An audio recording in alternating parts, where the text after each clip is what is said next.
성공하는 PMO의 이석주 교수입니다. 오늘은 PMO가 현장에서 점검해야 될 진척 관리에 대한 내용으로 성공방정식 5번 RAPD에 대해서 설명드리겠습니다. 이미 제가 앞서서 이제 4개의 성공방정식을 좀 설명을 했는데, 저희는 이제 총 8개의 성공방정식을 갖고 있습니다. 그래서 요구사항과 관련된 VMRW, 리스크하고 관련된 DAR, 그다음에 계획과 관련된 MESP, 그 다음에 실행과 관련된 EIMP, 그리고 이제 오늘 RAPD, Review, Analyze, Progress Data, 주로 진척을 어떻게 정확하게 현장에서 해야 되느냐에 대한 그런 내용을 가지고 설명을 드리겠습니다. 잘못 사용되고 있는 프로젝트 관리 사례에서 우리가 이걸 보면 주로 해당되는 RAPD에 대한 그 성공 방정식이 해결해 주는 문제는 계획과 실행을 불일치할 때, 그 다음에 진척 관리를 하는데 사전 예측이 불가능한 그런 진척 관리에 대한 문제, 그 다음에 변경이 너무 후반에 집중되는 이러한 문제를 해결해 주는 방정식이 제5 방정식인 RAPD가 되겠습니다. 성공 방정식 5번은 RAPD, 우리말로 하면 진척 데이터의 검토와 분석이 될 텐데요.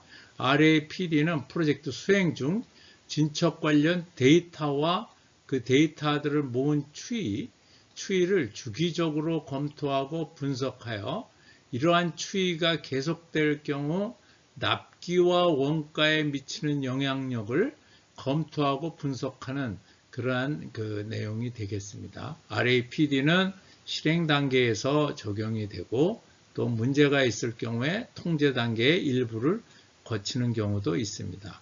RAPD의 내용을 조금 더 자세하게 설명을 드리면, 계획 단계에서 수립한 이제 우리가 상세 계획서의 내용대로 실행 단계에서 우리가 이제 작업을 수행하게 되죠.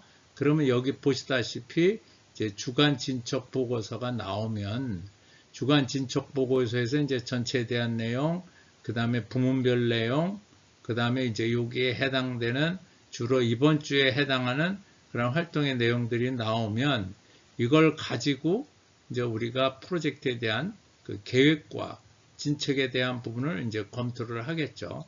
만약에 계획과 실적의 차이가 벌어지면, 여기 일정이라든가 비용에 대한 차이가 벌어지면 이 원인이 과연 어디서 왔는가 하는 것을 보고, 이러한 문제가 앞으로 일어날 큰 문제의 징조나 징후가 되지 않을까, 여기 징후가 되지 않을까 하는 그러한 부분을 검토를 하고, 이러한 징후가 과연 전체 납기에 대한 부분, 그 다음 전체 예산에 대한 부분에 그 초과를 또는 납기 지연을 초래하지 않을까 하는 부분을 검토하는 그러한 내용이 이거에 해당되는 내용이 되겠습니다.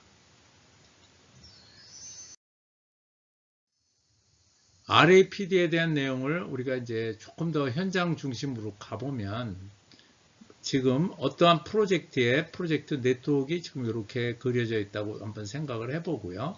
오늘 이제 우리가 이 프로젝트에 대한 진척을 체크하는 날, 현재 프로젝트가 진행되고 있는 수준이 이제 이러한 상황을 얘기해 준다고 이렇게 설명을 드리면, 이게 이제 스타트 액티비티고 이게 엔드 액티비티가 되겠죠. 네. 이미 일정상 워크 패키지 1은 끝났고, 워크 패키지 2는 한 70~80% 진행 중인 거고, 워크 패키지 3는 지금 이제 한 반쯤 진행되어 있는 거고, 워크 패키지 4는 거의 이제 진행이 안 된 그런 내용으로 되어 있는 거죠. 그러면 우리가 이제 매주 주간 보고를 쭉 보고 3주 이상 보는 거죠. 그다음 월간 보고인 경우에는 이제 3개월 이상 이런 데이터를 보고, 아까 얘기했듯이 이런 어떠한 부문별로, 그 다음에 관련되는 마일스톤들이 있으면 이런 마일스톤도 추적을 해서 과연 이 현재 이러한 지연들이 일어나는 이러한 현상들이 어떤 커다란 지연이 되는 그러한 징조가 된다고 보면, 이걸 철저하게 분석을 해서 우리가 이제 납기 예산을 지킬 수 있게끔 매 정기적으로 그러한 부분에 대한 부분을 저희가 검토하고 영향력을 분석하고 측정하는 그러한 내용이 우리가 제5방정식에서 추진하는 그러한 내용이 되겠습니다. 궁극적으로 이제 전체의 이러한 차이가 여기 보시는 차이가 납기에 대한 부분이 늦어질지 아니면 비용 초과가 전체 예산의 초과가 이루어질지에 대한 부분을 우리가 점검하는 그러한 내용이 되겠습니다. 프로세스적으로 보면 이미 앞서서 얘기했던 계획 수립의 프로세스, 그래서 계획한 대로 실행하는 실행 프로세스. 그래서 우리가 앞에서 보셨듯이 이제 모니터링을 하고 여러 개의 이제 데이터들이 쌓이면 그에 대한 추이를 평가해서 이상이 없으면 우리가 그대로 프로젝트를 실행을 하는 거고, 이상이 있으면 이제 우리가 프로젝트 감시 및 통제 프로세스로 들어가는 거죠. 그럼 이제 우리가 그 문제가 과연 어디에서 왔느냐를 보기 위해서 뭐 여러 가지 우리가 분석 도구를 사용을 합니다. 여기 위에 그 14가지 도구에 대한 부분을 이제 제가 정리를 해놨는데, 뭐 이외에도 필요하다 그러면 더 많은 그런 분석 방법들을 써서 이제 여기에 추이에 대한 원인이 어떤 원인으로 해서 이게 일어나느냐에 대한 부분을 계속해서 보는 거고, 이러한 추이 평가가 과연 프로젝트 납기나 원가 또는 예산 준수에 어떠한 영향력이 끼칠지에 대한 부분을 지속적으로 준비를 하는 거고요.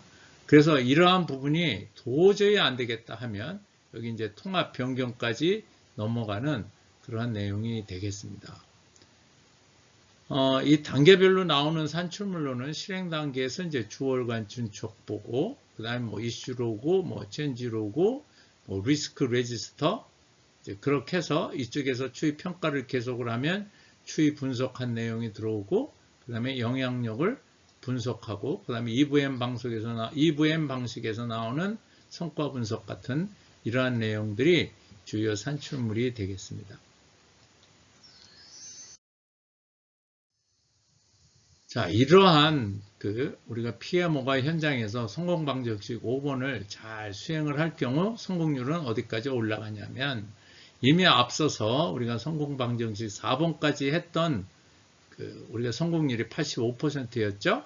여기에다 우리가 이번에 진척을 제대로 하면 10%가 더 추가돼서 우리가 목표하는 100%에 5%가 모자라는 95%에 달성할 수 있게 되겠습니다. 오늘은 우리나라 사람들이 제일 잘 못한다고 할 수 있는 진척관리, 또 가장 가볍게 보는 그런 진척관리에 대해서 어떻게 우리가 정확하게 진척관리를 해야 되는지에 대한 내용을 여러분들한테 설명을 드렸습니다. 그럼 다음 시간에 또 다른 주제로 여러분들을 뵙겠습니다.